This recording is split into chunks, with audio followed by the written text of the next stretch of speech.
Bonjour et bon retour sur le mur.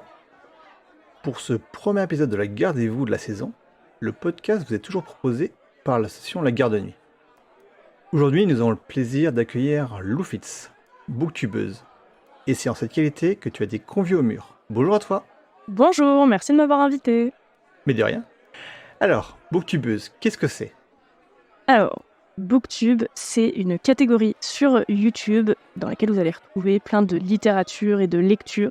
Ça se décline aussi à tous les réseaux sociaux, BookTok sur TikTok, Bookstagram sur Instagram, etc. Et tu fais ça depuis combien de temps ? Oula, je pense que ça doit faire peut-être 6 ans que je fais des vidéos sur YouTube pour parler de lecture. Toutes les vidéos ne sont plus disponibles aujourd'hui parce que le contenu a bien évolué, mais je commence à avoir un petit peu d'expérience. Et niveau livres que tu présentes sur YouTube, il y a tout type de livres ? Je me mets pas forcément de barrière, je présente vraiment les lectures que je lis en fait en tant que lectrice, je cherche pas forcément à sortir de ma zone de confort. Mais du coup, on va retrouver, globalement, c'est quand même beaucoup de la lecture jeune adulte, de la lecture anglophone, je lis pas mal en anglais, de la lecture de l'imaginaire, je suis quand même très magie globalement, et de la lecture contemporaine. Voilà, il y a pas mal de genres différents, mais je ne sors pas non plus trop des chemins battus. D'accord. En dehors de toi, dans le microcosme du booktube, c'est à peu près toujours les mêmes types de livres où il y a vraiment une très grande diversité selon ce qui peut être logique, selon les youtubeurs qui en font. Alors, c'est un peu les deux, c'est-à-dire qu'il y a quand même un phénomène qui s'est créé avec Booktube, Bookstagram et BookTok qui fait que, comme les maisons d'édition s'en sont un peu mêlées, il y a quand même souvent les mêmes livres qui ont tendance à revenir. On voit vraiment des modes dans l'édition et du coup dans les vidéos. Après, il y a forcément des créateurs qui choisissent de présenter des choses différentes. Donc, si on veut voir des livres un peu différents, il faut un petit peu trouver qui parle des livres différents, qui parle des choses un peu plus petites et moins connues. D'accord. Et donc toi, niveau expérience par rapport au Trône de Fer, comment tu as découvert ? Est-ce que tu as découvert par le livre ou par la série ? Alors moi, j'ai plutôt découvert d'abord par la série. Pourtant, dans ma famille, qui est plutôt une famille de lecteurs, en fait, et ma mère, je crois, et mon frère et ma sœur avaient lu au moins les premiers tomes, mais à l'époque, je pense que j'étais trop jeune, j'avais pas forcément capté. Et en fait, j'ai découvert la série un peu après tout le monde, parce que je me souviens, à l'époque, je me souviens quand l'épisode du mariage pourpre était sorti, je regardais pas la série, mais j'avais vu les réactions de tout le monde sur Twitter. Je me suis dit, waouh, attends, il se passe vraiment quelque chose de très spécial là. Je me souviens notamment d'un tweet de Joe Jonas, des Jonas Brothers, qui vraiment disait waouh, mais c'est incroyable. Ce qui est très drôle, puisque ce jeune monsieur est aujourd'hui marié avec l'actrice de Sansa, avec Sophie Turner. Donc ça, je trouve ça très rigolo. Donc à l'époque, j'avais commencé à comprendre qu'il y avait peut-être quand même quelque chose. Et une fois qu'il y a eu 5 saisons qui sont sorties, mon frère m'a offert le coffret DVD des 5 premières saisons. Et j'ai tout regardé en 2 semaines avec ma maman qui voulait les revoir avec moi. Et c'était juste avant que la saison 6 sorte. Et donc à la suite de ça, j'ai regardé la saison 6 et j'étais absolument dévastée de passer d'un seul coup, de pouvoir regarder 5 saisons en 2 semaines. Et là, il fallait attendre 1 semaine entre chaque épisode, puis 2 ans pour la saison suivante. C'était évidemment horrible. Mais du coup, pendant ces 2 ans d'attente pour la saison 7, j'ai commencé à lire la saga en livre, pouvoir me replonger dedans. Pour moi, c'était pas du tout possible de laisser tomber ça et d'attendre 2 ans. Tu as pu voir en plus avec le début de la saison 5 que c'était, voilà, on dévie un petit peu du livre et donc tu as pu en plus apprécier toutes les différences qu'il peut y avoir. Ah ouais, j'ai trop adoré en fait, presque redécouvrir pour la première fois, parce que même si dans les premiers tomes, il se passe un peu la même chose, il y a un peu plus de détails, et dès que ça commence à dévier, c'est le kiff total. T'as vraiment la surprise, et tu te dis, c'est vraiment l'occasion de, comme si je reprenais depuis le début, en fait, et de reprofiter à nouveau d'à quel point c'est génial. Et selon moi, c'est même l'intérêt principal de la série, en dehors de le voir une version visuelle du livre, et de voir également et donc de voir les costumes, de voir la beauté des décors et tout, c'est surtout d'avoir une version autre et de pouvoir diversifier qu'est-ce qu'est le monde est en train de faire selon la vision de l'auteur en livre et la vision des showrunners en série. Donc c'est pour moi l'intérêt principal. Ouais, je suis totalement d'accord. Surtout que, je trouve, on peut le voir aussi dans l'autre sens. Tous les gens qui ont regardé la série, j'ai trop envie de les inviter à, du coup, lire les livres aussi pour pouvoir profiter à nouveau, voir les différences. Et il y a quand même pas mal de gens qui ont été déçus par la fin. Se donner l'opportunité de vivre à nouveau différemment, de voir les choix différents qui ont été faits, même si on est loin de la fin de la série dans les livres. Donc ça, par contre, il y a la frustration de l'attente, c'est sûr. Mais ça donne trop envie de convaincre tout le monde qui a regardé la série de lire aussi les livres pour ceux qui l'ont pas fait, quoi. Ouais. Surtout que là, on n'a pas encore la fin du livre, alors qu'on a eu la fin de la série, donc tout sera, même s'il y a quelques détails qui seront les mêmes, tout sera presque nouveau avec le livre.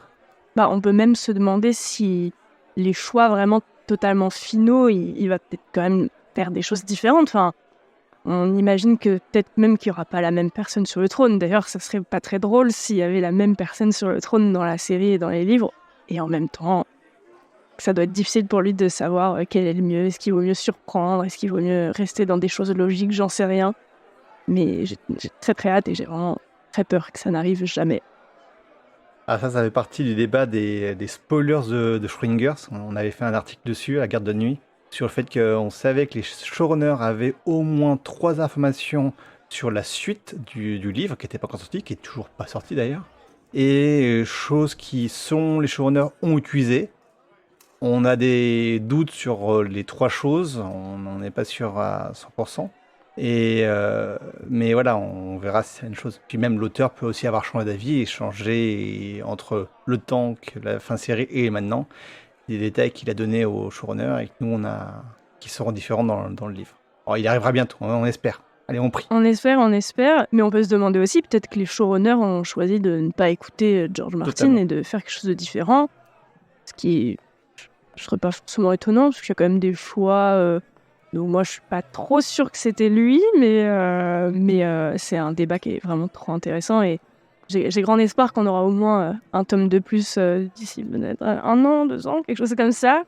Mais il me semble qu'il a prévu quand même 5 tomes de plus après le dernier qui est sorti. En 5 tomes, on parle de 2 tomes, donc The Wind of Winter et après le dernier, il y avait doute, il parlait à des moments d'encore un en plus, mais après t'es pas autant que 5. Alors, je veux pas lancer de fake news, effectivement, je n'ai pas de source, Oui. je ne me souviens plus où est-ce que j'ai entendu ça, mais il me semblait avoir lu quelque part quand je recherchais justement pour savoir que j'avais entendu plutôt 5 tomes pour pouvoir finir. C'est peut-être totalement de la fake news, mais moi ça me déplairait pas qu'il y ait 5 tomes en tout. Oui, en sachant qu'il a, en dehors de la saga du Trône de Fer, il développe des autres livres à côté. Donc, Oui, c'est un petit peu énervant. le monde de Westeros, même une fois fini, c'est même pas sûr qu'il finisse l'histoire, mais qu'il finira pas l'univers en lui-même. Il y a peu de chances que ça. Il continuera d'une façon ou d'une autre, je pense. On parlait des destins des personnages avec la fin. Est-ce que tu as un personnage préféré ou un personnage détesté? Alors, pour moi, j'ai pas les mêmes personnages préférés si c'est dans le livre ou dans la série. Ah, c'est intéressant. Pour moi, dans la série, c'est clairement 100% Sansa qui, je trouve, une évolution hyper intéressante et surtout à laquelle on peut quand même vachement s'identifier parce qu'elle part sans aucune clé pour pouvoir comprendre comment fonctionne ce monde et cette société. Et elle apprend au fur et à mesure, elle vit des choses horribles, ce qui est évident que tu peux que vivre des choses horribles. Je sais pas s'il y a une seule personne qui est très heureuse à Westeros, ou dans tout le monde d'ailleurs, pas que Westeros. Et j'adore son personnage, j'adore sa fin, et je la trouve évidemment trop classe, et j'adore ce personnage. Comment elle arrive à même devenir quelque part plus intelligente que Littlefinger et que Tyrion, c'est quand même pas rien, en tout cas par certains aspects, quand elle arrive à dire à Tyrion je croyais que vous étiez intelligent, mais vous avez l'air d'être persuadé que votre sœur va venir nous aider. Moi, je crois pas, mais ok. Je trouve ça absolument génial. Mais dans les livres, elle n'est pas encore là. Dans les livres, elle commence doucement à apprendre un peu des choses, à se rendre compte que Littlefinger elle peut obtenir des choses de lui sans qu'il s'en rende compte, etc. Mais on est vraiment qu'au tout début. Donc, pour l'instant, c'est pas encore mon personnage préféré. C'est évidemment un personnage que j'adore lire parce que j'ai trop d'espoir pour elle. Mais dans les livres, moi, c'est vraiment Jamie que je trouve absolument génial parce que je le trouve quand même un peu plus complexe dans les livres que dans la série, même si je l'aime beaucoup dans la série. Notamment, comment il essaye de prouver, mais tellement de fois, que si il a de l'honneur et que limite on peut pas faire quelqu'un qui a plus d'honneur que lui, puisque quand il a fait le choix de tuer le roi, c'était justement quelque part de l'honneur. Je sais pas si Jamie en a vraiment quelque chose à faire du peuple. Mais en tout cas, il n'était pas insensible aux injustices qui étaient créées par le roi. Donc, quelque part, il a fait un choix, un courage énorme, et il est obligé de prouver à tous les nuls qui le jugent que si il a de l'honneur, et ça, enfin, je trouve qu'on le ressent vraiment beaucoup dans les livres. Et en plus, je trouve ça très intéressant, sa relation avec Cersei dans les livres, qui est très différente. C'est-à-dire il la déteste quand même plus. Il est vraiment partagé entre son amour pour elle et en même temps son dégoût, parce qu'il se rend vraiment compte qu'elle est cruelle et que lui, ça le dépasse. C'est peut-être pas lui-même quelqu'un d'une grande gentillesse et d'une grande générosité, mais Cersei, elle dépasse l'entendement. Et notamment, quand Cersei lui envoie la lettre, quand elle est enfermée dans les donjons et tout, qu'elle dit « viens me sauver », et qu'en fait, il jette la lettre, genre vraiment « laisse-moi tranquille, je ne veux plus de toi dans ma vie ».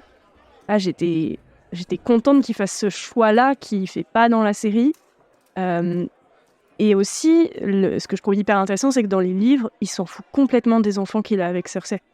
Dans la série, il essaye quand même de se rattraper, de se dire « ok, je suis pas leur père, mais je vais avoir quand même un rôle, etc. » Mais dans les livres, plusieurs fois, il dit « je m'en fous, c'est pas mes enfants, vraiment, j'ai aucun amour pour eux, en plus Geoffrey est complètement toc-toc. » Donc il s'en fout complètement. Il fait quand même, il me semble qu'il va quand même à Dorne avec Bronn pour essayer de sauver Myrcella. Je crois qu'il le fait aussi dans les livres. Ça se passe pas du tout pareil. Et je suis même pas sûre d'ailleurs que ce soit lui qui y aille. Non, il n'y a pas de Jamie et Bronn à Dorne. C'est tout l'arc qu'il y a à Dorne, c'est principalement avec la tentative d'enlèvement de Myrcella, ouais. De Myrcella. Donc non, ouais, il n'y a pas de... Il n'y a pas une histoire comme quoi il commence à y aller et en fait, il arrive et c'est déjà trop tard et elle a l'oreille coupée et tout. Il me semble qu'il y a un truc comme ça. Enfin, je suis pas sûre. Mais non, c'est un autre chevalier. Ok, oui, t'as raison, ça doit être un des chevaliers qui devait la protéger ou quelque chose comme ça. Mais en tout cas, effectivement, Jamie, il est très très différent dans les livres et je le trouve vraiment vraiment très intéressant. Et j'espère de tout mon cœur que quand il écrira la suite, il fera pas comme dans la série avec Jamie qui retourne voir Cersei, qui meurt avec elle. Ça, c'est vraiment pas quelque chose que j'ai apprécié parce que je trouvais que ce personnage valait beaucoup mieux que son amour pour Cersei. Donc voilà pour le personnage que j'aime le plus dans les livres. Et détesté ? Alors, je sais pas si je déteste vraiment un personnage, mais je dois quand même avouer un petit secret, c'est que quand je lis les livres, j'avoue, je lis un peu en diagonale les chapitres avec Stannis, au moins dans les premiers tomes, parce que tous ces conseils de guerre et tout, ça me saoule. Il est tellement froid. Et alors certes, Davos, il est génial et c'est des chapitres qui sont de son point de vue à lui. Malgré tout, j'avoue, ça me saoule, mais ça me saoule pas autant que les personnages qui sont sur l'île de fer, où là, c'est encore pire. Parfois, je squeeze totalement et je passe au chapitre suivant, je ne lis même pas, parce que ils ont des valeurs qui m'intéressent pas du tout. Ils sont complètement tarés. Leur culture est effectivement hyper différente des autres, elle est difficile à comprendre. C'est tous des machos débiles. Et vraiment, ouais, j'ai vraiment du mal, ces chapitres-là, ils ne m'intéressent pas du tout. Vers la fin, je les lisais un peu plus parce qu'il y avait quand même les conséquences sur Yara et comment elle est vraiment, vraiment dans la merde à cause de ça, ce qui est beaucoup plus le cas dans le livre que dans la série. Donc, on peut dire effectivement que c'est les personnages que je déteste le plus parce qu'ils sont trop chiants. C'est vraiment pas très divertissant de les lire. Et c'est vrai que dans la série, ce personnage de Euron Greyjoy, Ouais. Ah là, pardon, non, c'est pas du tout le même personnage. ça a rien à voir, mais il est tout aussi relou. Et limite, je dirais que ce qui me déplaît dans la série quand même avec ce personnage, c'est qu'il il vient un peu apporter ce truc comique dont on n'a pas forcément besoin dans Game of Thrones. Et il sert aussi peut-être à ce que Cersei, elle retrouve un peu de la force qu'on n'arrive plus à lui donner, parce que comme elle a tué tout le monde, elle a plus personne à qui commander, à qui être intelligente devant. Donc il y a que ce personnage-là qu'elle a, mais il est tellement nul que elle le tient par le cou, là, par les oreilles, et il est trop énervant. Et effectivement, c'est un personnage que j'aime pas du tout. D'accord, ok. Est-ce que tu aimerais aller en vacances dans une région de Westeros ou d'Essos? Et laquelle? Alors, j'y ai réfléchi, et pour moi, c'est difficile parce que si on part déjà du principe que tout le monde est gentil, parce que déjà, si c'est le monde tel qu'il est, non merci, je vous laisse tranquille, ils sont tous horribles, ça va, merci. Mais si on compte vraiment juste les paysages, etc., je réfléchissais un peu à Dorne. Quand même, ça a l'air cool, il fait chaud, moi j'adore quand il fait chaud. Ça a l'air d'être beau, en plus, en l'occurrence à Dorne, les gens ont l'air quand même cool, ça, on peut le dire, plus qu'ailleurs en tout cas. Mais moi, mon problème, c'est que j'ai trop peur des bestioles un peu bizarres, et donc les scorpions et tout, ils ont sûrement des araignées très bizarres, ça j'en suis sûre. Donc ça, je me dis, je dormirais peut-être pas très bien la nuit. Donc j'ai réfléchi, et je me dis peut-être que ce qui me conviendrait plus, ça serait les hauts jardins, King's Landing, ou ce qui est autour de la citadelle. Je sais pas si ça s'appelle comme ça, là où les maîtres ils apprennent, la citadelle. C'est un mélange entre eux, il y a la mer, il y a la campagne, il y a des beaux jardins. Donc là, ça donne envie. Je pense qu'il fait chaud, mais il y a peut-être moins d'araignées qu'à Dorne. Donc ça me conviendrait plus, et j'aimerais bien partir en vacances là-bas. King's Landing, je pense que ça pue. De ce qu'on comprend, ils le disent quand même beaucoup dans les livres. Donc on va peut-être éviter ou imaginer que vraiment on est là que pour le kiff et qu'il n'y a pas tous les défauts. Mais dans ce cas, je vais plutôt choisir cette région-là qui est dans le sud, mais pas trop au sud. Donc là, il faut qu'il fasse beau, mais bon, pas l'Australie version Westeros. Ouais, c'est ça. Est-ce que tu penses que la saga, que ce soit littéraire ou télévisuelle, a eu une influence sur le paysage culturel, et culturel imaginaire ou culturel pop culture? Alors, je pense que oui, ça c'est évident. Aujourd'hui, même s'il y a encore des gens qui n'ont pas vu la série, tout le monde sait ce que c'est.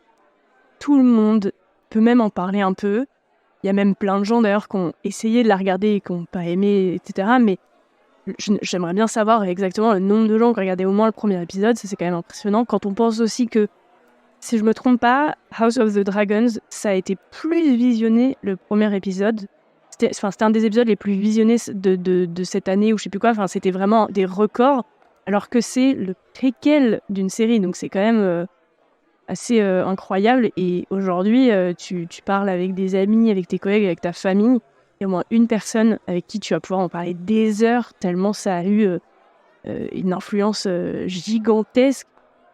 Et moi, pour moi, c'est historique, Game of Thrones. C'est-à-dire qu'il y a bien plus de séries Game of Thrones qui sont géniales, mais c'est celle qui est la plus connue, quoi. Et tu es obligé, quand tu parles de tes séries préférées, de quelque part ne pas oublier Game of Thrones, même si tu en préfères d'autres, parce que c'était inoubliable. Et puis il y a eu vraiment un partage, en fait, pendant le visionnage de la série. Il y a plein de gens qui l'ont regardé à plusieurs. Quand tu penses, par exemple, ça m'a fait trop rire quand le premier épisode de House of the Dragon est sorti, il y avait des vidéos aux États-Unis de façades d'immeubles dans lesquelles, en fait, comme tout le monde regardait, tu voyais les lumières changer en même temps dans toutes les fenêtres. Tu te dis, mais dans un immeuble entier, il y a tout le monde qui regarde, c'est quand même ouf. Et tu te dis, en fait, si tu veux faire connaissance avec n'importe qui dans la rue, t'as énormément de chances de parler Game of Thrones, et c'est bon, la conversation est lancée, quoi. Et je pense que ça, c'est pas le cas de beaucoup d'œuvres aujourd'hui. Il y a peut-être, à la limite, Le Seigneur des Anneaux, qui est aussi connu en film au moins. Breaking Bad est très reconnu aussi, mais je pense qu'il est beaucoup moins regardé quand même que Game of Thrones. Donc je pense que l'influence que ça a aujourd'hui, c'est énorme. Et c'est quand même pas pour rien qu'ils arrivent à en faire un préquel, que c'est pas le seul spin-off qu'ils ont prévu de faire, et que même si les gens aujourd'hui critiquent de plus en plus cette façon qu'ont les sociétés de production de vouloir absolument étirer et en faire plus, les gens regardent quand même, en fait, parce que c'est trop bien. Donc, puis il y a quand même eu 8 saisons, et ce que je trouve ouf, c'est que malgré les grosses déceptions qu'il y a eu dans la saison 8, les gens ont regardé, et même ont regardé après. C'est-à-dire que même en entendant que la dernière saison a été nulle, il y a des gens qui ont dit j'ai quand même envie de savoir, en fait, est-ce que je peux pas m'arrêter à la saison 7. Donc, pour moi, l'influence est énorme. Après, pour ce qui est des livres, je sais pas exactement s'il y a tant de gens que ça qui les ont lus. Genre, évidemment qu'il y en a beaucoup parce que il fait forcément des chiffres énormes, mais je me rends pas forcément trop compte le nombre de ventes par rapport à d'autres livres. Mais sauf que pour les livres, c'est pareil. En fait, c'est le genre de saga, tu peux en parler pendant des heures. La preuve, t'as un podcast entier à ce sujet. Je pense pas qu'il y ait énormément d'œuvres où tu peux à ce point-là étirer et en discuter et te plonger dedans et kiffer à ce point-là. Je pense que l'influence de l'œuvre, qu'elle soit littéraire ou visuelle, elle est énorme et historique surtout, je pense. Moi, je compare limite, si, au moins pour la saga littéraire, pour moi, c'est comme le Seigneur des Anneaux, en fait. Il y a eu le Seigneur des Anneaux qui, en plus, continue dans l'histoire. C'est-à-dire que c'était déjà Tolkien à l'époque et c'était déjà un gros truc. Et aujourd'hui, ça reste un grand classique qui est moderne à nouveau. Il est toujours pas vieux, le Seigneur des Anneaux. Je pense que Game of Thrones, ça va être pareil. Ça va faire partie du genre d'œuvre qui sera pas oublié très très rapidement dans l'histoire. Justement, tu parlais de House of the Dragons. Est-ce que tu as un avis sur la saison qu'on a pu voir il y a maintenant plus de 6 mois, voire même plus que 6 mois? Ça s'est fini en novembre, je crois. Donc ouais, est-ce que tu as un avis dessus? Alors moi, j'ai absolument adoré House of the Dragon. J'étais en extase devant tous les épisodes. Bien que par-ci par-là, on peut trouver des choses, etc. Je pense que comme tout le monde, j'étais un peu perturbée par l'ellipse au milieu. Mais j'ai vraiment... j'ai adoré et j'ai de nouveau désespéré à la fin du dernier épisode quand j'ai compris qu'il allait falloir attendre 2 ans au moins pour voir la suite. Et surtout que je n'ai pas lu le livre et j'hésitais à le faire. On me l'avait offert un moment, mais on me l'avait offert en français et moi j'avais tout lu en anglais, donc je me dis non, je préfère le lire en anglais. Il se trouve que je l'ai en espagnol derrière moi, mais je parle pas espagnol, donc du coup ça va être compliqué. Donc à un moment, je pense que je me l'achèterais. J'avais juste un petit peu hésité parce qu'on m'a expliqué qu'en fait c'est pas du tout écrit comme Game of Thrones. On est avec des historiens qui rapportent des faits, du coup pas tous les mêmes faits, etc. Donc j'ai peur de moins aimer. C'est pour ça que pour l'instant je me lance pas dedans. Mais je pense quand même à un moment que je me laisserai tenter parce que je peux pas en rester là. Surtout que c'est dans le livre, c'est pas tout. Ce qu'on voit et ce qu'on verra dans la série, c'est qu'un bout du livre en fait. Je sais même pas si on dépasse les 15% en fait. C'est qu'un bout en fait. Alors parce que le livre, je crois que tu parles de Feu et Sang en français, Bien sûr. Fire and Blood en langue VO, et c'est la conquête des Targaryennes c'est pas jusqu'à Trône de Fer parce que justement il y aura un deuxième plus tard, mais jusqu'à une période justement de règne Targaryen. Et voilà, et dedans il y a la danse dragon qu'on voit dans la série. Ok, et je me demandais du coup, est-ce que le livre est palpitant ou juste intéressant? Est-ce qu'on kiffe autant que la série Alors, c'est palpitant parce que c'est intéressant. Alors, intéressant, c'est sûr, parce qu'on apprend des choses sur la famille, sur l'univers de Westeros. Palpitant, il est vrai que, comme on te l'a décrit, c'est un livre d'histoire écrit par un maître qui regroupe la vie sur tous les règnes targaryens. Et dans la partie Fire and Blood, il y a la vie de trois personnalités différentes. Un maître qui était né à l'époque, un nain bouffon qui était pareil à cette époque-là, et un religieux qui est de cette époque-là, qui ont tous leur avis différent sur l'époque. Alors, il y a des choses qui se regroupent, donc on peut partir du principe que ce qui se regroupe, c'est vrai, encore que. Mais sinon, oui, c'est intéressant, palpitant, faut vraiment voir. Parce que tu commences le bouquin et le style du livre sera à peu près le même partout. Ok, bon, j'avoue, ça m'intrigue. Je pense que je vais quand même finir par me laisser tenter. Parce que l'univers est trop cool. Et, ouais. Bah, au niveau de l'univers, c'est très complet. Et chose qui est déjà présent, alors là je prends un podcast un peu bizarre, mais voilà, je vais montrer le livre à la caméra. Je sais pas si tu as ce livre-là, Oula, non. Game of Thrones, l'origine de la saga, qui est un peu une sorte d'encyclopédie, et qui est pas seulement écrit par l'auteur, qui est écrit également par deux fans américains, qui sont les responsables du site Westeros, l'équivalent anglophone de la Garde de Nuit, et qui parle déjà de ces périodes-là, en fait, qui parle déjà du règne de Targaryen, du début jusqu'à la fin, enfin jusqu'à Trône de Fer. Mais il y a des choses dans Fire and Blood qui sont encore plus précis que ce qu'on voit dans l'encyclopédie. Ok, je ne connaissais pas cette encyclopédie, mais c'est mon anniversaire bientôt, donc ça me donne une petite idée. Peut-être me le faire offrir. Je te donnerai les référenences après alors. Trop cool, merci. En plus, il y a une V2, je crois qu'il y a eu, parce qu'il y avait quelques coquilles dans la V1, et il y a une V2 qui était sortie un petit peu après. Trop bien. Je pense que tu auras la version complète et corrigée. Cool. Et pour revenir sur House of Dragons, tu as un avis sur les acteurs, sur le déroulé, etc. Ou la production? Ouais, moi j'étais quand même... En fait, j'étais assez impressionnée comment ils ont réussi à faire en sorte que ça soit Game of Thrones mais différent. C'est-à-dire que le rythme est quand même très différent et on a des archétypes de personnages très différents. C'est-à-dire que déjà on a beaucoup moins de personnages et surtout ils sont pas... Comment dire, là dans House of the Dragons on a vraiment un peu deux clans alors que dans Game of Thrones il y en a à peu près 40 000. Chacun a ses propres différences, c'est-à-dire que même dans les clans, il y a des complots et des conflits. Dans House of the Dragons, c'est très différent et surtout, on a un personnage principal quand même. Rhaenyra, c'est le personnage principal, alors que dans Game of Thrones, ce sera un peu compliqué de savoir qui, peut-être Daenerys, Jon, et encore, ils ont vraiment tous tellement un temps d'écran important qu'il n'y a pas vraiment... Pour moi, Rhaenyra est le personnage principal dans House of the Dragons, donc ça change de format. Le format est aussi plus lent, hein, je pense globalement, il y a pas mal de gens qui nous ont dit qu'ils se sont fait chier quand même devant. On comprend un petit peu. Et pour moi, ce qui change beaucoup, et ça je sais pas si c'est quelque chose que j'aime ou pas, c'est aussi le fait que il n'y a pas quand même de personnages aussi, on va dire, puissants par leur intelligence que dans Game of Thrones. C'est peut-être le truc qui manque, qui m'a un peu déçue, c'est-à-dire qu'on n'a pas de Littlefinger, on n'a pas de Tyrion, même Cersei, Alicent, elle peut être comparée à Cersei, mais bon, vraiment très facilement parce qu'elles n'ont pas du tout les mêmes valeurs. Et Alicent, je pense qu'elle est beaucoup moins cruelle en fait que Cersei. Elle est un peu perdue entre ce qu'elle doit faire, ce qu'elle pense bien, etc.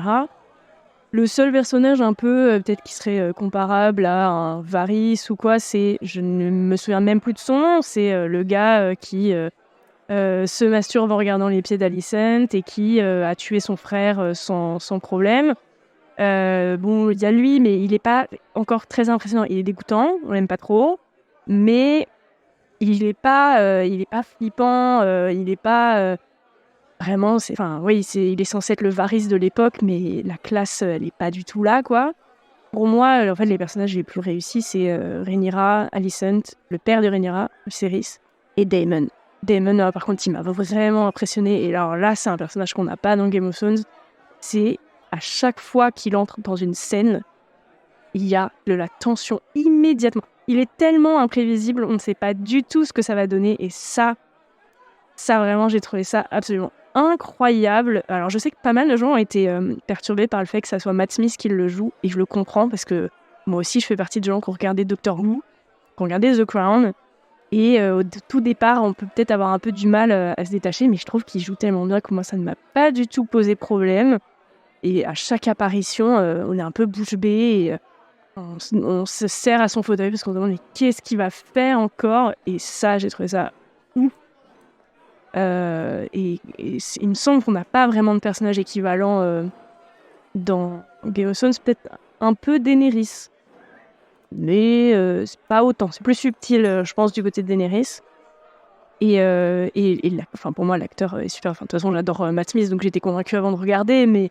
Et par contre aussi, et ça tout le monde en parle, et même George Martin lui-même l'a dit, l'acteur de Viserys, j'oublie tout le temps son nom parce qu'il doit être probablement irlandais ou un truc comme ça, j'en sais pas. Il Et fils. alors, l'acteur il- donc, il- de euh, Viserys Targaryen, c'est Paddy Considine. ouais, Paddy Considine. voilà, c'est ça. Ok, c'est ça. Donc j'y étais pas du tout. Mais effectivement, cet acteur-là est déjà un peu reconnu en Grande-Bretagne. Il a apporté un truc, un personnage. Et moi, je trouve ça trop impressionnant, le fait que c'est un roi dont personne ne va jamais se souvenir parce qu'en fait, il était gentil, quoi. C'est la première fois qu'on a un roi gentil. Ouais, voilà, oui. Plus ou moins, hein, mais en tout cas, qui cherche pas, en fait, forcément le pouvoir. C'est un roi neutre qui essaie de bien faire, mais qui a également des idées très arriérées sur certains trucs. Voilà, parce qu'il y a plein de qualités, mais il ne faut pas oublier que ce qu'on n'a pas dans le livre, parce qu'il n'y a pas de point de vue dans le livre, on a quand même une scène qui est très gênante avec Viserys quand même, hein, et le traitement de sa femme. Ah, tu veux dire le début quand il doit choisir entre... Non, je pensais à la scène où monsieur a envie, madame n'a pas envie, Ah, parce que voilà.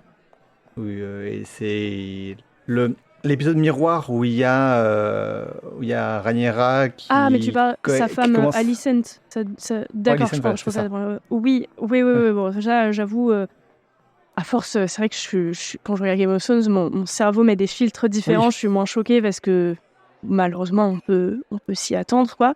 Ouais. Donc effectivement, ces côtés-là, ok, on va pas dire qu'il est gentil, mais en tout cas, c'est la première fois qu'on a un roi qui essaye de faire les choses bien, pas de façon égoïste, en fait. Qui essaie de bien faire, qui réussit pas, on le voit même avec la scène du repas en famille, qui dit voilà, c'est bon, calmez-vous, non mais on est une famille, Ouais.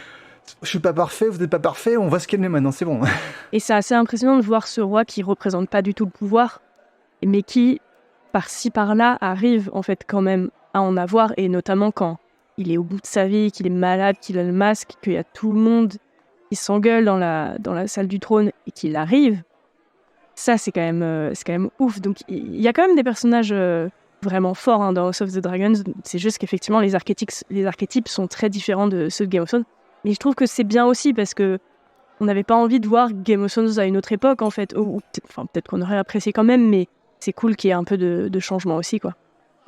Totalement, c'est différent et c'est d'autant mieux en fait. Ouais, je suis d'accord. Et le personnage que tu parlais, le fétichiste des pieds, c'est Larys Ford. Voilà. Effectivement, j'ai eu plus de mal dans cette série à retenir les noms que dans Game of Thrones. Je sais pas pourquoi. Je crois que j'ai trouvé qu'il y en avait plusieurs qui avaient des noms qui se ressemblaient, quelque chose comme ça. Mais effectivement, notamment sa famille à lui, là, même son frère, qui est l'amant de Rhaenyra, il est pas trop retenu. Mais c'est pas grave, je vois qui c'est. Et son père, etc.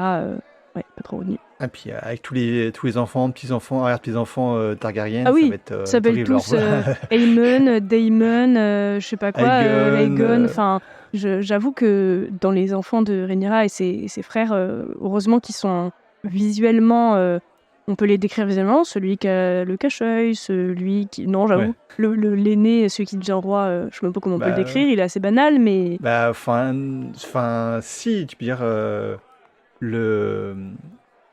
le bon à rien. le massacre d'enfants, parce que il a quand même une passion assez forte pour les combats entre gosses. Ah oui, c'est vrai. Ah bah tu vois, j'avais oublié ce truc-là. Waouh. Dont un enfant qui ressemble beaucoup à lui, en fait. Bah, qui sont probablement son fils, hein. Peu sûrement. Ouais, oh là là, c'était tellement bien. Oui, c'est tellement glauque. Ouais. Mais c'est ça aussi, enfin, je sais pas, peut-être qu'on est une société qui aime le voyeurisme, j'en sais rien, mais les trucs glauques dans cette série, c'est aussi ce qui nous ont permis qu'il y ait du drama et qu'on se sente happé aussi par toute l'intrigue, quoi. Puis pour finir, par mon avis, je pense qu'entre Game of Thrones et House of Thrones, on voit l'évolution de la production et la façon de gérer le rapport aux femmes, le rapport aux hommes, le rapport au sujet actuel. Ouais, c'est vrai. Ouais, C'est vrai, c'est c'est vrai. pas... Bah, effectivement, en plus, faire le choix de se concentrer autant sur Rhaenyra et sur le fait qu'elle soit une femme, le fait que... moi, ce que j'aime trop avec ce personnage, je sais que plein de gens n'ont pas forcément apprécié après l'ellipse, quand on change d'actrice, que, qu'elle devienne... on a l'impression qu'elle devient un peu insipide, qu'elle était beaucoup plus intéressante quand elle était plus jeune. Moi, au contraire, j'ai trouvé ça absolument incroyable de voir cette jeune fille qui a beaucoup d'ego, qui a des principes. Elle se dit qu'elle va jamais, elle aura pas d'enfant, et puis elle sera reine. Elle a vraiment une force de caractère que, en fait, pour moi, elle la perd pas après. C'est que elle fait des choix, elle se rend compte que c'est peut-être mieux de se faire un peu plus discrète. Ça lui permet quand même, notamment, de pouvoir avoir des relations sexuelles avec qui elle veut, hein, parce que globalement, on la fait quand même pas trop chier à ce moment-là, au tout début en tout cas. Et oui, elle est un peu obligée de faire des compromis. Et pour moi, c'est pas inintéressant parce que c'est assez réaliste quand même. Et ça l'empêche pas. En fait, je pense qu'elle essaye d'y aller plus doucement et de moins y aller par son ego et par sa force. Et de faire au jour le jour, comme elle peut. En fait, je pense que quelque part, elle devient un peu comme son père. En tout cas, au début, je pense que ça va changer par la suite.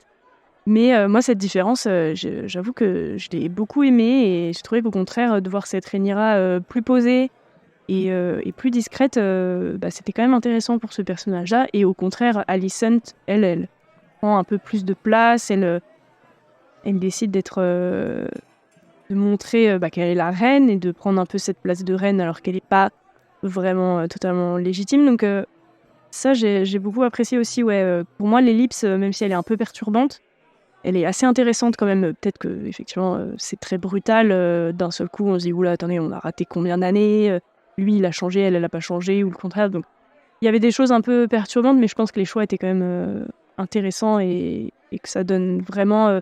par rapport à Game of Thrones, on a l'impression d'avoir une évolution des personnages plus importante. En fait, c'est pas totalement vrai, mais c'est qu'elle est plus rapide. Dans House of the Dragons, où le développement se passe beaucoup plus vite. Alors que dans Game of Thrones, ils prennent vraiment le temps de changer au fur et à mesure pour devenir qui ils sont à la fin. Tu as une volonté pour la suite, que ce soit en série dérivée, en approfondissement de la saga ou autre? De House of the Dragon? House of Dragons, de l'univers du Trône de Fer. Bah, moi, c'est vrai que j'espère, pour le plaisir, que House of the Dragons ait 7 saisons, 8 saisons, et que on continue vraiment cette histoire. Après, pour les autres spin-offs dont on a un peu entendu parler, je suis pas encore trop sûre. Je crois qu'il y a quand même un spin-off qui est officiellement qui arrive bientôt à propos d'un soldat, je crois. Il me semble avoir entendu ça. Actuellement, au niveau, un petit résumé, là on est en juin, donc peut-être qu'en juillet, août, ou début septembre, il peut y avoir des modifications. Donc il y a la saison 2 de House of Dragon qui est en production, où les tournages sont en cours. En développement, il y a toujours 10 000 navires qui raconteraient l'odyssée de la princesse Nyamera, qui se passe encore longtemps avant House of Dragons. On a le Serpent de mer qui par contre se déroule juste avant House of Dragons, qui raconte la jeunesse de Corlys Velaryon. Ok. Le papa, celui qui est très mortellement blessé, enfin pas mortellement, mais justement, qui est très blessé vers la fin, où on se pose la question si l'un des enfants de Rhaenyra va reprendre le trône de Velaryon. Ouais. Il y a également en production, il y a un chevalier des 7 couronnes qui racontait Dunkelhoff, alors qui sont des nouvelles de l'univers du Trône de Fer, déjà sorties en livre, et qui se passent par contre après, entre House of Dragons et la saga des Trônes de Fer. On a Snow, qui raconterait la vie post-Trône de Fer, post-saison 8 de Jon Snow. Et puis pour finir, une série d'animations sur Yiti. Alors Yiti, c'est une région orientale, extrême orientale de l'univers Trône de Fer. Donc voilà. Et tout ça, c'est des projets qui sont à l'étude, en production. Après, il y avait des projets qui avaient été annulés pour autres, comme la conquête d'Aegon qui a été annulée, Valyria, sur la chute de Valyria qui a été annulée, Blood Moon qui a été un pilote mais annulé. Ouais, ça fait quand même pas mal de choses. Je suis pas sûre d'être à fond pour tout, parce que parfois, à la limite, en livre, je pense que ça peut être très cool, mais dans les œuvres audiovisuelles, je trouve qu'en donner autant, c'est un peu risqué, ça laisse peu de place à l'imagination. Mais évidemment que si ça sort, moi je regarderai, c'est sûr. Mais effectivement, il y a peut-être aussi le risque, si on s'éparpille comme ça, de perdre l'attention des gens. Et peut-être aussi, je sais pas, de moins bien produire certaines choses du coup. Donc je suis pas forcément à fond pour, mais je regarderai, hein, ça c'est sûr. Je pense que, notamment, je pense que celle qui me fait le plus peur, c'est celle sur John. Je pense qu'on est tous capables de s'imaginer ce que John fait au-delà du mur. Est-ce qu'on a vraiment envie de le savoir ? Est-ce qu'on a vraiment envie de considérer que le fait que John n'ait aucune conséquence à propos du fait qu'il est quand même normalement lui l'héritier du dernier Targaryen ? Est-ce qu'on a envie de s'en rappeler et de se souvenir de la fin de la saison 8 ? Je ne sais pas, parce que quelque part, en écrire la suite, c'est un peu officialiser et rendre totalement canon, alors qu'on peut très bien individuellement décider que ce n'est jamais arrivé. Donc, puis bon, peut-être on peut laisser Kit Harington tranquille aussi.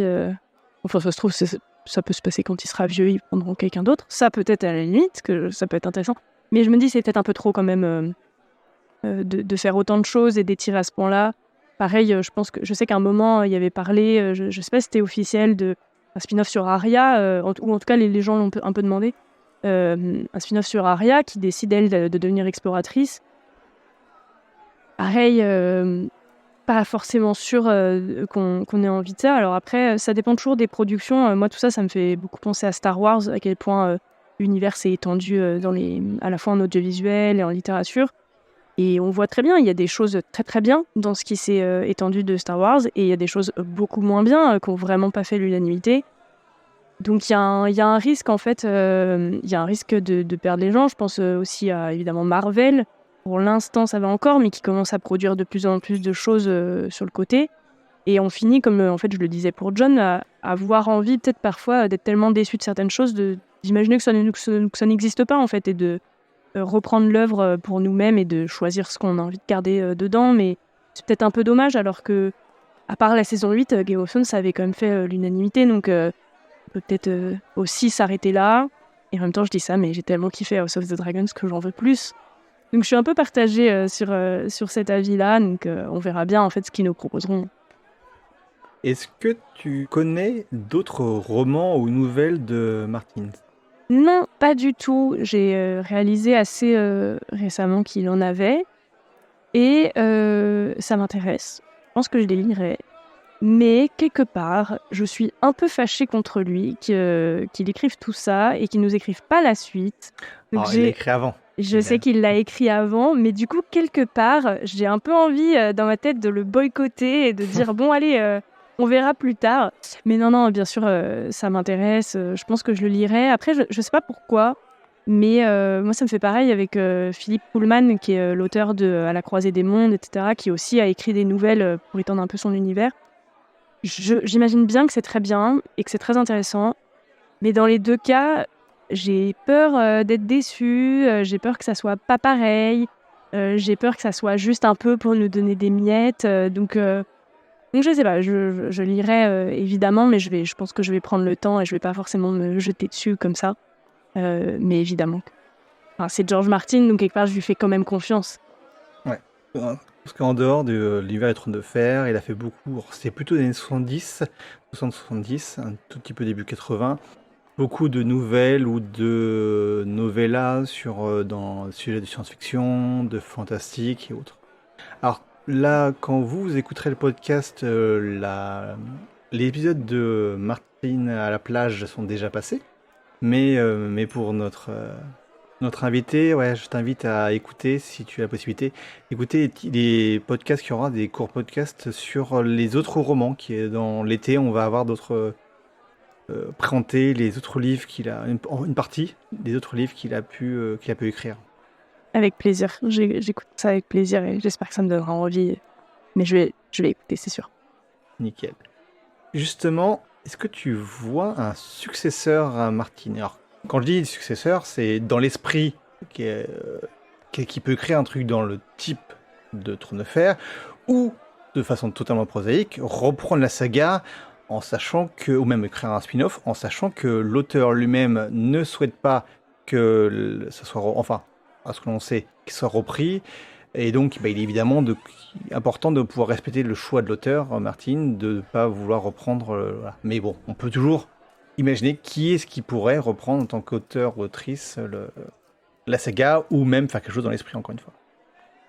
Eh ben, j'en sais rien parce que déjà peut-être que j'ai pas une culture des auteurs de l'imaginaire assez importante. Évidemment, si je pars dans les seuls que je connais, que dans ma famille on a pu lire, c'est Robin Hobb, Brandon Sanderson, mais je sais même pas si ça a vraiment quelque chose à voir. Et en même temps, je me dis, est-ce que c'est vraiment possible de pouvoir passer derrière lui, que ça soit, comme tu disais, pour écrire dans son univers ou pas du tout, juste quelque chose qui serait équivalent, aussi grandiose, etc. Je suis pas sûre. Et en même temps, est-ce qu'on en a vraiment envie ? Je sais pas trop, parce que je me dis, certes, c'était génial, donc on a tous envie de relire des choses aussi géniales par d'autres personnes, etc. Et je vais encore faire le rapport avec Tolkien. Pour moi, je me dis, est-ce qu'il n'y a pas, peut-être que c'est historique, on a un auteur par siècle qui nous fait quelque chose qui sort vraiment de l'ordinaire, une grande saga vraiment historique, et on s'en contente. Ça ne veut pas dire que le reste n'est pas bien, mais je ne sais pas si c'est possible de vraiment passer après cette pression, parce que je me demande aussi, si on réfléchit bien, je ne sais pas vraiment qu'est-ce qui fait que Game of Thrones c'est extraordinaire, qu'est-ce qui fait que George Martin c'est aussi bien. Parce que de base, ce qu'il fait, c'est un peu comme tout le monde. Son univers n'est pas non plus extrêmement original. C'est un truc médiéval, avec un petit peu de dragons et des zombies par-ci par-là. Peut-être que les zombies sont un petit peu originaux, je sais pas. Et encore.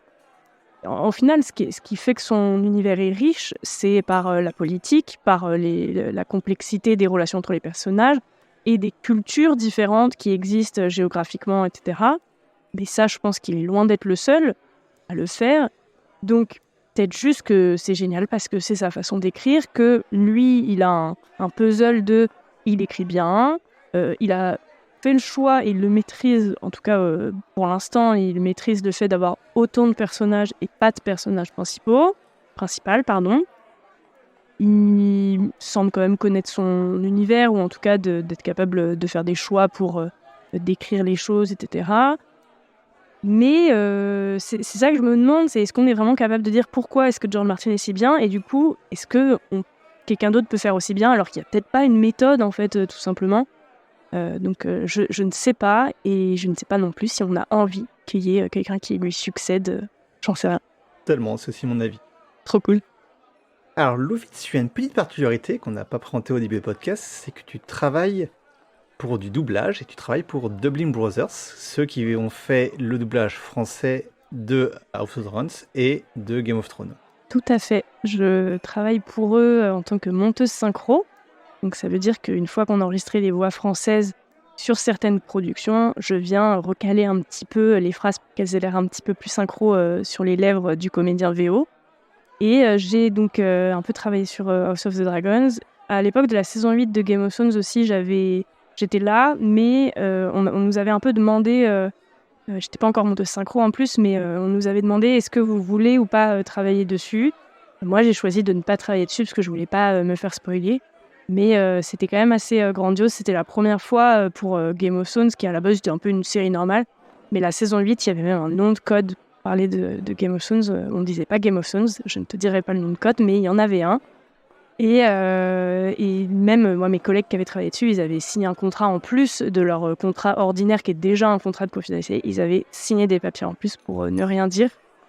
Pour House of the Dragons, est-ce qu'il y avait un nom de code ? Je crois qu'il n'y avait pas de nom de code pour House of the Dragons, mais je suis pas sûre. Il y en avait peut-être un. Et ouais, j'ai eu l'occasion de travailler dessus. Alors, il y a un épisode où j'ai fait de la synchro. Et il y a un autre épisode. Donc, l'épisode où j'ai fait la synchro, c'est l'épisode 4. Et dans l'épisode 2, je crois, j'ai fait les ambiances. Et ça, c'est très très drôle parce qu'en fait, les ambiances, souvent, on s'en rend pas compte quand on écoute un programme, mais c'est tout ce qui est les gens qui parlent dans le fond. Par exemple, dans un restaurant, si votre personnage, c'est un personnage américain qui est au restaurant aux États-Unis, en fait, ça serait pas logique que les gens derrière ils parlent en anglais. Là, on appelle ça des wallahs parce que les gens disent ouais, ouais. Donc, on fait les wallahs.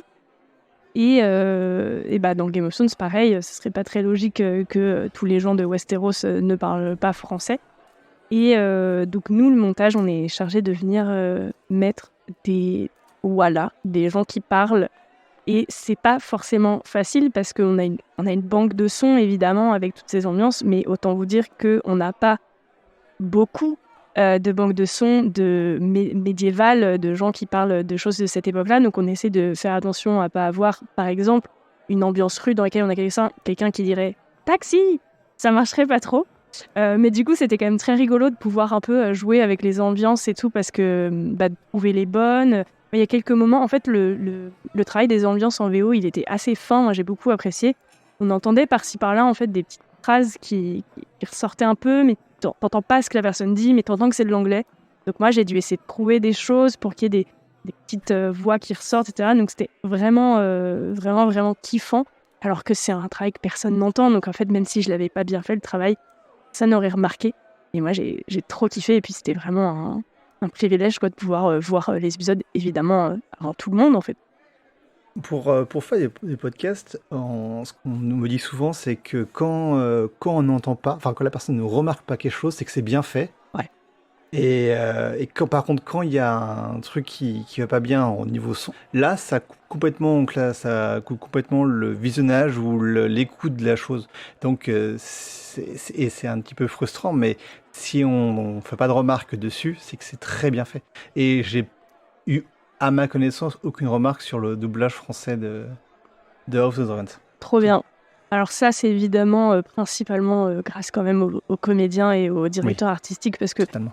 en fait, le montage synchro, c'est comme tu disais, ça fait partie des jobs. En fait, personne ne le remarque si on le fait bien. Donc, la plupart du temps, quand vous regardez un programme en VF, si vous êtes bien ça vous dérange pas, etc., c'est probablement qu'il y a eu du budget et que du coup, il y a des bons comédiens qui ont eu le temps d'enregistrer, il y a eu du montage.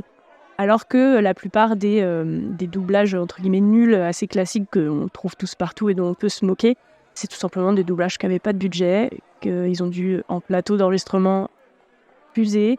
Il n'y a pas eu de montage derrière. House of the Dragons, on est vraiment sur un entre-deux, parce que ça reste une production vidéo. C'est souvent les productions vidéo, ça faut aller vite, etc. Donc on n'a pas vraiment le temps, comme je le disais, de faire du travail de cinéma.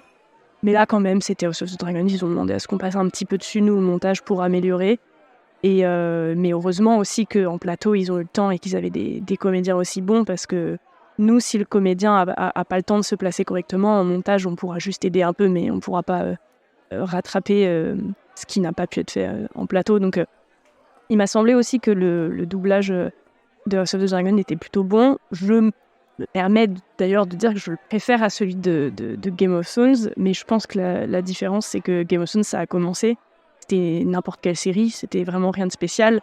Donc, ils ont fait probablement des choix de comédiens assez classiques. House of the Dragon, ils savaient que ça allait être gros, donc ils ont peut-être mis un peu plus les moyens pour être sûr que ça soit bien. Et je crois que moi, d'ailleurs, dans le doublage français, c'est le personnage de Viserys que j'ai trouvé le meilleur, même si sa voix est très très différente. Il n'a pas du tout le même timbre, mais le comédien était vraiment génial et il s'est hyper bien posé sur... on a dit son nom tout à l'heure, Paddy Constantine. Oh, j'ai bien retenu. Et ouais, c'était vraiment plaisir. Paddy Considine qui est doublé en français par Xavier Béja, si je ne me trompe pas. C'est possible. Après, en montage, on est vraiment enfermé derrière notre ordinateur dans notre petit studio. Donc en fait, on ne connaît pas vraiment les comédiens personnellement. Pour la petite anecdote, ça nous arrive quand même de les entendre très souvent à la pause café. Moi, la première fois que je suis arrivée à dubbing, j'ai entendu Bruce Willis parler à quelqu'un, donc c'était quand même assez fou. Mais du coup, parfois, on monte des voix, on se dit « Waouh, elle est vraiment super cette voix », mais je ne sais pas qui c'est. Et en plus, je ne peux pas regarder au générique parce que le générique n'est pas encore fait. Nous, on passe dessus. Donc on est un peu là, moi j'adore me triturer la tête et me dire souviens-toi, qui c'est, est-ce que tu l'as déjà entendu quelque part et tout. Et en vrai, c'est un peu chouette d'avoir ça dans son job tous les jours. Parce que ça, c'est quelque chose que tous les fans de doublage, dès qu'ils regardent un film, ils se le font aussi. Mais qui sait et ça, c'est ouf. Moi, je peux le faire un peu avant tout le monde, donc c'est rigolo. J'imagine qu'il y a des choses ce qui est totalement normal, tu ne pourras pas dire, mais le choix des acteurs, c'est quelque chose qui est fait pas que par le directeur de doublage, où il y a une présélection ou une validation par HBO. Alors, ça dépend globalement donc, des productions. Donc moi, je ne sais pas HBO quel a été le processus. Souvent, quand même, ce qui se passe dans la plupart des productions, c'est que le directeur artistique, qui va donc diriger, c'est l'équivalent du réalisateur, mais pour le doublage, il va faire une petite sélection de plusieurs comédiens de son catalogue, et il va leur faire passer ce qu'on appelle un essai de voix. C'est plusieurs comédiens qui vont doubler la même séquence, et il va envoyer ça au client, donc en l'occurrence à HBO, et il va leur faire écouter, et lui peut leur dire probablement moi je préfère lui et ensuite le client il va choisir. Évidemment ce qui rentre en jeu, il faut pas oublier, c'est que il y a évidemment s'il joue bien, si son timbre correspond, mais il y a aussi si en plateau il a mieux réussi plus vite que les autres, ça coûte moins cher. Et puis évidemment qu'il doit y avoir aussi des préférés par-ci par-là. Et j'imagine, ça c'est totalement de la théorie, mais que ce qui a joué pour House of Dragons, c'est qu'il a fallu absolument prendre des comédiens qui n'avaient pas été dans Game of Thrones. Or, il y a quand même un nombre de personnages très importants dans Game of Thrones. Donc, je pense que ça a dû être galère de chercher dans leur catalogue. Et ça, je ne sais pas non plus, mais il est fort probable que dans House of the Dragons, il y ait des comédiens peu connus et qui étaient au début de leur carrière qui se sont retrouvés sur ce gros truc d'un coup parce que, en fait, tous les autres étaient déjà pris dans Game of Thrones. Donc, ça, j'imagine que ça a dû jouer. A priori, comme on le disait, ça n'a pas posé problème puisque le doublage est vraiment plutôt cool sur House of the Dragons. Mais donc ça c'est de la théorie, mais c'est comme ça que ça se passe en général. Les comédiens passent des essais de voix à la demande du directeur. Un doublage, donc ça commence déjà par le choix de la boîte de doublage. Donc l'attraction est gérée par la boîte de doublage ou c'est un externe ? Alors, au niveau de la traduction, les personnes qui gèrent ça, nous on appelle ça des auteurs, ceux qui traduisent, puisqu'en fait ils les adaptent, ils ne traduisent pas, donc c'est pour ça qu'ils rentrent dans les catégories des auteurs. Ils sont en fait contractés par l'entreprise souvent, c'est-à-dire qu'ils sont indépendants, mais c'est l'entreprise du coup qui les contracte, donc ils ne sont pas internes, on les voit quand même parfois, ils viennent voir des choses, mais donc c'est pas des salariés de dubbing, mais ils travaillent quand même pour nous, et souvent ce sont les mêmes d'ailleurs en fait en réalité, même s'ils sont pas salariés, c'est tout comme. Donc il y a l'attraction, il y a l'adaptation qui est gérée par le directeur artistique, si je ne me trompe pas. Alors je précise d'ailleurs que dans le cas de House of the... Non, d'abord de Game of Thrones, mais il me semble que c'est le cas aussi du coup pour House of the Dragons. Le directeur artistique c'est Jean-Marc Pantier, c'est un directeur artistique très connu. Il me semble que c'est lui aussi qui adapte Game of Thrones et donc House of the Dragons. Si je me trompe pas, je vous avoue, j'ai les noms des acteurs et directeurs, j'ai des fiches, et c'est Laurent Datas pour Game of Thrones, avec un adaptateur Alain Delahaye, Sylvie Carter et Didier Drouin, avec un mixage d'Antoine Gillin. Et voilà, ça c'est pour Game of Thrones, en sachant que c'est des fiches. Oui, et puis ça dépend des épisodes, etc. Et j'imagine que Jean-Marc Pantier a peut-être aussi des assistants, mais en tout cas c'est ce que j'avais entendu, donc je ne le lance pas comme une vérité, mais c'est assez connu que Jean-Marc Pantier il écrit aussi les textes. Et puis après, voilà, pour House of the Dragons, c'est direction adaptation Jean-Marc Pantier, voilà. Et Sylvie Carter qui a été à l'adaptation. D'accord. Voilà, encore une fois, c'est fiche. J'ai pas été, j'avoue, avoir été sur le site de Blume Brother pour savoir s'ils avaient des fiches différentes. C'est une fiche qui est externe. De toute façon, c'est très difficile souvent de trouver les infos sur le doublage parce qu'il n'y a pas vraiment de trucs officiels. Par exemple, on ne peut pas, dans le doublage, se mettre sur IMDb, nous les techniciens. Voilà, et du coup, on peut regarder un peu les cartons dans les génériques, mais il peut y avoir des erreurs. Ou parfois d'ailleurs on n'y est pas tous, et parfois oui il y a des erreurs, ils se trompent de personnes. Donc là-dessus c'est un peu difficile de trouver officiellement les les informations, il faut même savoir que par exemple, il existe un magazine qui s'appelle le magazine Synchro, qui parle de doublage. Et en fait, le gars qui dirige le magazine, il est obligé régulièrement de demander aux gens Ah, tu te souviens qui était sur tel film? Parce que je ne sais pas qui l'a fait. Et donc, tu es obligé de demander, mais il suffit que quelqu'un se souvienne pas trop, parce qu'on fait quand même tout le temps des productions. Donc, il y a pas vraiment un truc officiel comme ça de suivi pour être sûr de qui a fait quoi sur les productions. Donc, traduction, adaptation, il y a les acteurs qui font le doublage, c'est ça? Ouais. Donc, avec la bande rythmo, si je ne trompe pas. Absolument. Donc, attention, ils te taperaient sur les doigts, on dit des comédiens de doublage. Ouh là là. Ouais, les comédiens arrivent en plateau avec la rythmo, donc c'est l'équivalent d'un karaoké en fait, mais qui est plus précis encore qu'un karaoké. Hein. Sur la rythmo, il y a vraiment la longueur. Tu vois, certaines lettres seront plus longues que d'autres, etc. Et sur la rythmo, on trouve aussi, par exemple, les changements de plan sont marqués.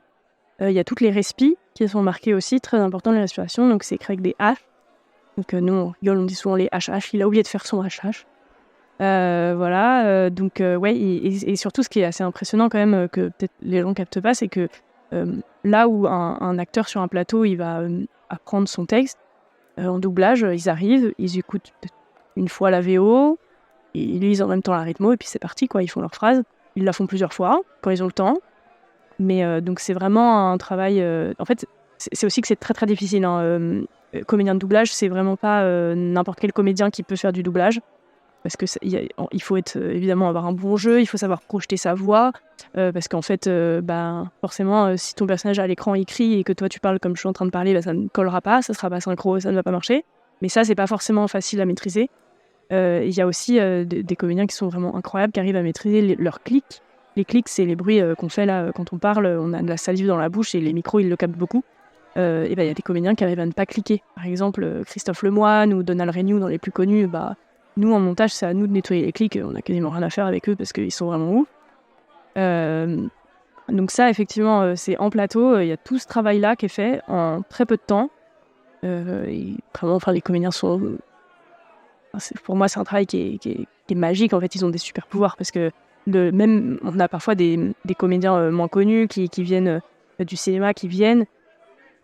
C'est compliqué, ils arrivent moins à se placer, ils sont pas dedans. Pareil, c'est tout un débat, les star talent dans les productions, mais les personnes qui arrivent qui ne sont ni comédiens déjà de base, et encore moins comédiens de doublage, c'est vraiment compliqué qu'ils arrivent à bien jouer. Et les pauvres, hein, parfois, ils font beaucoup d'efforts, mais c'est beaucoup d'expérience. Et je veux dire, la plupart des comédiens de doublage les plus connus, ils ont commencé, ils avaient 14 ans, donc forcément...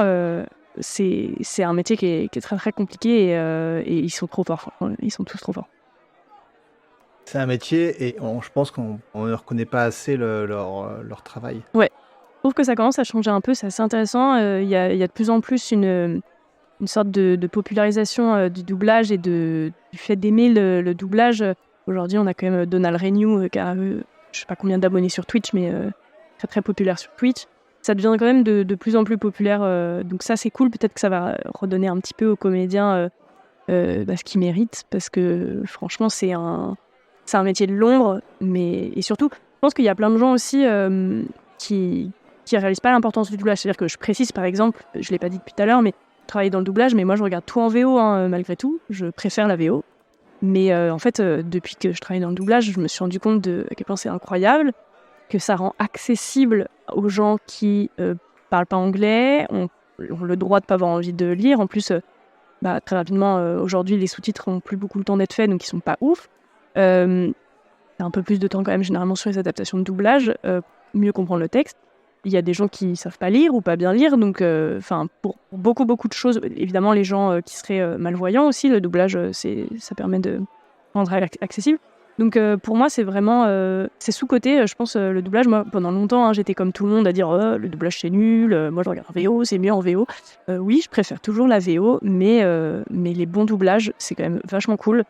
Et c'est une pratique qui est déjà très culturelle en France, c'est-à-dire qu'on n'est pas les seuls à faire du doublage dans le monde, mais par contre, qu'est-ce qu'on est bon et qu'est-ce que les autres sont mauvais, parce que nous, on a l'expérience et on fait quand même sur le principe, quand même, se dire qu'un jour, il y a quelqu'un qui s'est dit on va réenregistrer les voix des comédiens dans une nouvelle langue, c'est quand même assez ouf, et qu'on le fasse aussi bien aujourd'hui. Alors, pas partout, hein, il y a des productions où c'est pas très bien fait, Mais il y a tellement de... D'ailleurs, je dis que je regarde en VO, mais comme tout le monde, j'ai des exceptions. Je pense par exemple les films Miyazaki, je les regarde en VF. La VF est extraordinaire. Il y a pas mal de films Disney aussi qui sont... Enfin, généralement, Disney en général, hein, toutes les productions Disney, le doublage est vraiment excellent. Donc c'est assez facile d'oublier que tu regardes du doublage. Donc, et je dis pas ça parce que je travaille pour eux, je le pense vraiment. Donc ouais, je sais plus exactement d'où on était parti, c'est tellement passionnant, mais ouais, le doublage est absolument génial, et les comédiens de doublage sont pas connus. Ils font pas de tapis rouge, par exemple, alors qu'ils devraient faire les avant-premières en tapis rouge avec les vrais comédiens. Sauf les très très connus. Ouais, Très c'est ça. connus qui, des fois, il y a l'acteur américain ou anglais et il y à mettre le comédien de doublage pour la voix de Bruce Willis. Ouais, c'est ça. Vraiment les plus connus, oui, et ils sont peut-être 5, quoi. Alors que, évidemment, qu'il y en a beaucoup, beaucoup plus, parce que même si on retrouve souvent les mêmes voix dans les doublages, il n'y a pas quand même que 5 comédiens de doublage en France, quoi. Donc, après que le doublage soit fait avec la bande en rythmo, il y a ton travail, c'est ça? Oui. Mon travail qui est optionnel, il n'est pas sur toutes les productions. Par exemple, je me trompe peut-être, mais je crois que sur Game of Thrones, il n'y avait pas de montage. Je suis pas sûre. Mais pour House of the Dragons, il y avait. Mais encore une fois, donc c'est une production vidéo, donc c'est pas comme du cinéma. Donc il y a un peu de montage qui va servir aussi, donc, comme je disais, à nettoyer tout ce qui est clics, etc., qui sont quand même inévitables, hein, même quand il y a des comédiens qui maîtrisent très bien ça. Donc effectivement, je passe parfois après l'enregistrement. Et ensuite, l'étape suivante, c'est le mixage. Pareil, pas très connu des gens qui connaissent pas trop le milieu de l'audiovisuel et de la post-prod son. Le mixage, c'est le truc qui vient faire de la magie et qui va faire en sorte que les voix aient l'air de venir vraiment de ce que vous voyez à l'image, sachant qu'il y a quand même une culture dans le doublage français de faire en sorte que ça ressorte un petit peu quand même. C'est une volonté que ce soit quand même du mixage de doublage, et surtout parce que ça serait impossible de donner totalement l'illusion, parce que c'est pas les mêmes micros, c'est pas les mêmes trucs, etc. Le contexte est trop différent.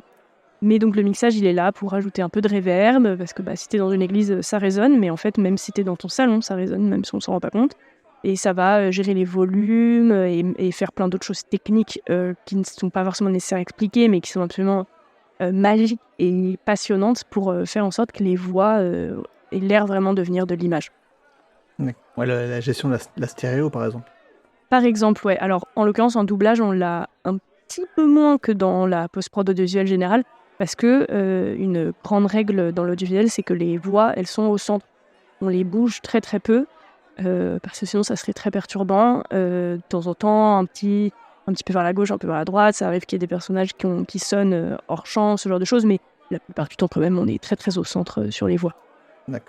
Donc, et après le mixage, il y a une autre étape où c'est une validation par la boîte Ouais, encore une fois, ça va dépendre des clients, de ce qu'ils veulent. Il y a des clients, ils veulent qu'il y ait un technicien qui regarde absolument tout et qui vérifie qu'il n'y ait pas de problème technique. Il y a même certaines productions où il faut qu'il y ait un technicien qui vérifie carrément, on va dire, entre guillemets, la qualité de l'image. C'est-à-dire que parfois, pour la télé, on leur fournit, nous aussi, une nouvelle image, parce qu'on a peut-être aussi fait des incrustations en français de certains textes, parfois quand il y a du texte à l'écran. Dans Game of Thrones, c'est le cas pour le générique, par exemple, qui a été par-ci par-là, quand il y a marqué producteur, etc. C'était donc traduit. C'est fait à dubbing aussi, ça. Et donc on leur fournit ce qu'on appelle un master, c'est on leur fournit vraiment la vraie image qui va être diffusée, pour le PAD, pour le prêt à diffuser. Et donc on a parfois un technicien qui doit vérifier, évidemment le client aussi vérifie et peut demander à modifier des choses. Et après, après on leur livre, quoi. C'est passionnant. Alors c'est très personnel, mais j'adorerais visiter un studio de doublage pour voir ces étapes. Et puis, depuis que je fais les podcasts et que j'ai vu la difficulté à faire le montage, parce que c'est long. Puis en plus, c'est ma voix. Donc entendre sa propre voix à chaque fois, c'est des dizaines de fois pour corriger la moindre pétouille.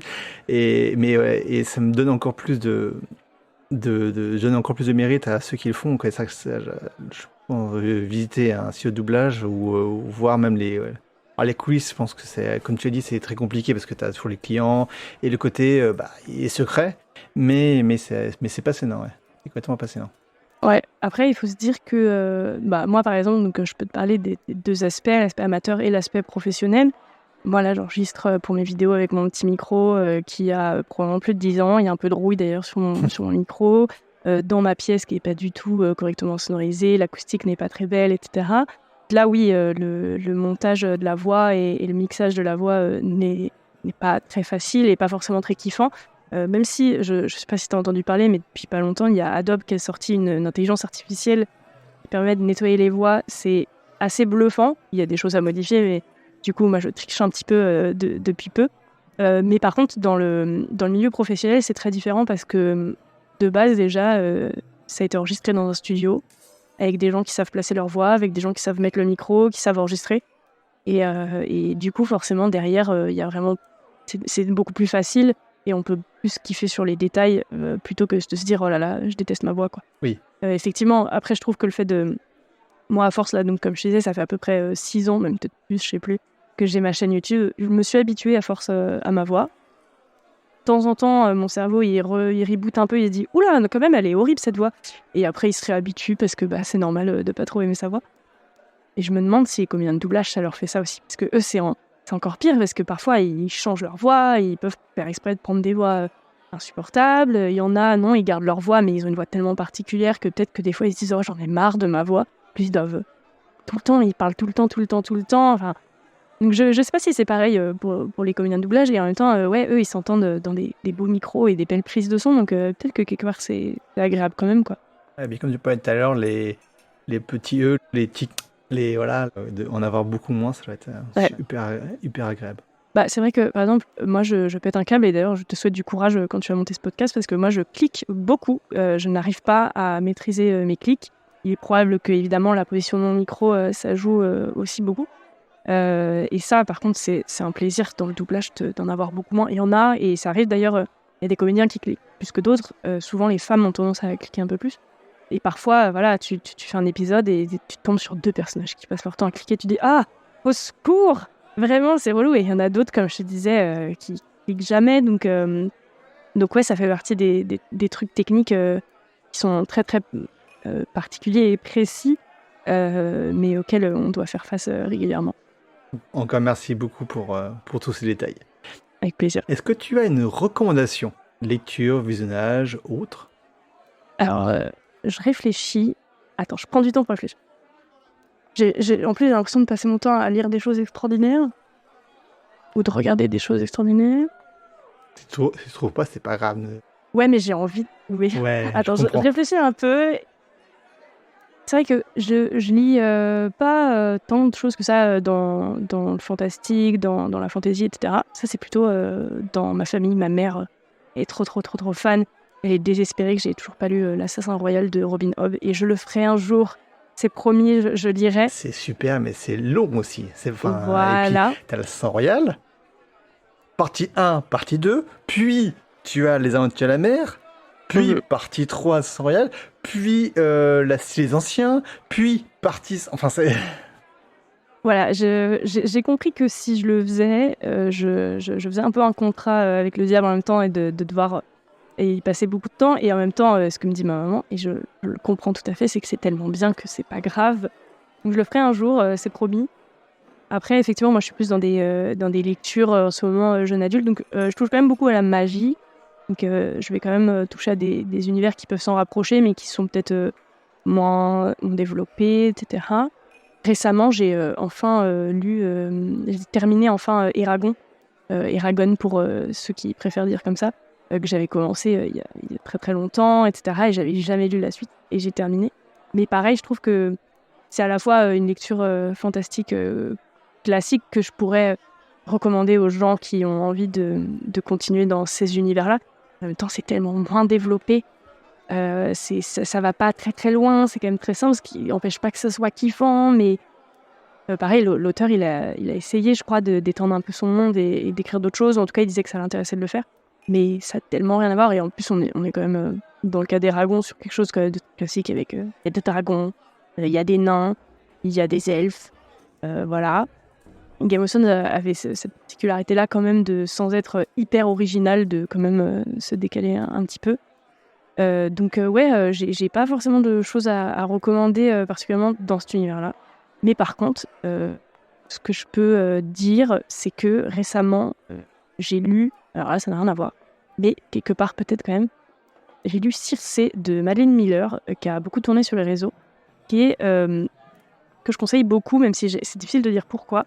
C'est sur le mythe de Circé, elle écrit sur le mythe de Circé, et en fait c'est vrai que la mythologie grecque, c'est quelque part un monde fantastique aussi, c'est un peu l'original, quelque part pour l'Europe, c'est notre fantastique original. C'est quand même très très passionnant, et en fait ce qui est intéressant dans ce que fait Madeline Miller dans Circé, c'est qu'elle en fait aussi, comme George Martin, un truc politique. Les dieux deviennent quand même des êtres qui ont de l'ego, etc., etc. C'est pas juste des gens divins qui servent un peu à rien, hein. Et du coup, dans Circé, on retrouve en fait ces côtés-là. La différence, c'est que on est vraiment que de son point de vue à elle, qui est très très très seule.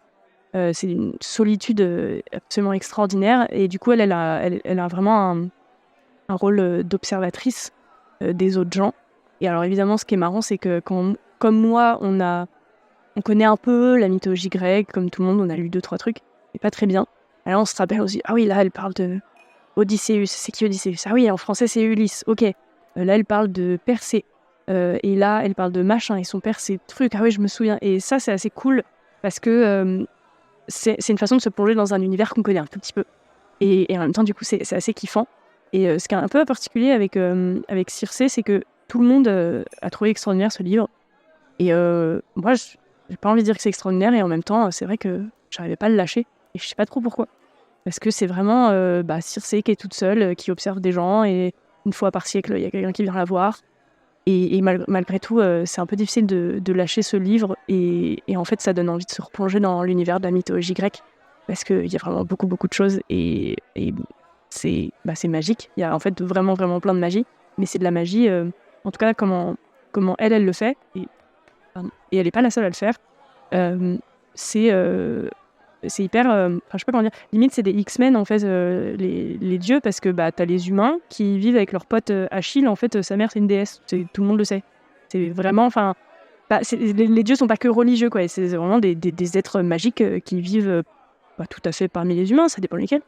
Mais et du coup quelque part en fait pour moi c'est un peu les X-Men originaux en fait, et ça j'ai réalisé ça qu'il y a pas longtemps en fait, que dans la mythologie grecque, il y avait vraiment un univers magique en fait finalement, qui n'était pas juste religieux et spirituel.